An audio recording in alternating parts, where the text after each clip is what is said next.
കേരള സർവകലാശാല സെനറ്റ് യോഗം നടന്നത് നിയമപരമായാണെന്ന് ഉന്നത വിദ്യാഭ്യാസ വകുപ്പ് മന്ത്രി ആർ ബിന്ദു.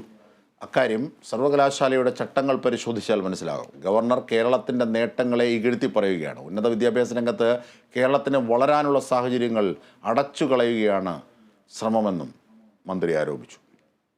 അത് സർവകലാശാലയുടെ ആക്റ്റും സ്റ്റാറ്റ്യൂട്ടും ഒക്കെ പരിശോധിച്ചാൽ എങ്ങനെയാണ് കാര്യങ്ങളെന്ന് വളരെ വ്യക്തമായിട്ട് മനസ്സിലാക്കാൻ സാധിക്കും.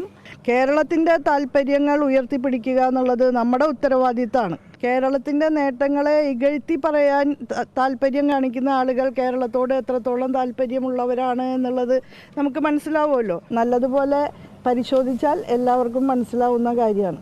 അതായത് ഈ ഗവൺമെൻറ് ഒന്നാമത് പരിഗണന കൊടുക്കുന്നത് ഉന്നത വിദ്യാഭ്യാസ മേഖലയ്ക്ക് തന്നെയാണ്.